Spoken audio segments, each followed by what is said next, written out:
دیکھیے 31 دسمبر کو ایک عجیب سا ماحول بنتا ہے مختلف شہروں میں، ہمارے باب المدینہ میں بھی بنتا ہے۔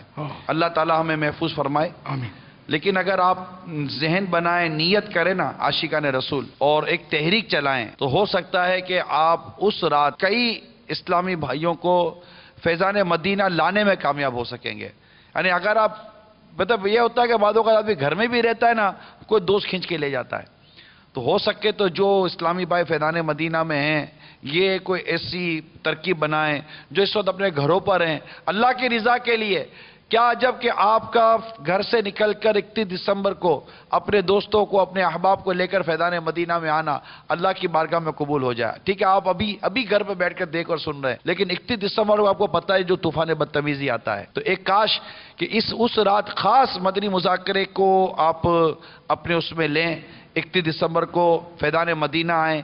اگر فیضان مدینہ میں جو بیرون شہر کے نہیں آ سکتے یا جو نہیں آ سکتے وہ مدنی چینل پہ رہیں۔ اللہ کرے کہ ہم مطلب کہ اس رات کو خود بھی گناہوں سے بچنے میں کامیاب ہوں اور دیگر اسلامی بھائیوں کو بچانے میں کامیاب ہو جائیں۔ آمین۔ تو کوئی ایسی اپنے طور پر جو جہاں بیٹھا ہے نا، میں ہر ایک سے مدنی التجا کر رہا ہوں کہ آپ کوشش کیجئے جس شہر میں بھی آپ رہ رہے ہیں، جس ملک میں بھی آپ رہ رہے ہیں، یو کے والے یو کے میں میسج کر دیں، یورپ والے یورپ میں، امریکہ والے امریکہ میں، ہر کوئی کہ بھائی اس رات کو کہیں کچھ نہیں جانا، دعوت اسلامی کے ساتھ مدنی چینل پر وقت گزارنا ہے یا پھر فیضان مدینہ میں آ جانا ہے۔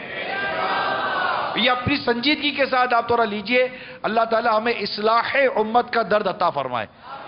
بڑی مطلب کہ بہت زیادہ طوفان بدتمیزی آتا ہے، آپ اپنا کردار ادا کیجئے، ہر اسلامی بھائی اپنا کردار ادا کرے۔ اور دنیا بھر کے دعوت اسلامی کے ذمہ داران بھی ہیں نا، وہ جتنا ہو سکے اسلامی بھائیوں کو جمع کر کے اس رات اپنے نیٹ کے ترکیب سے یا مدنی چینل کی ترکیب سے جو بھی ہے وہ جمع کر کے دکھائیں، نہ کسی کو ادھر ادھر جانے ہی نہ دیں۔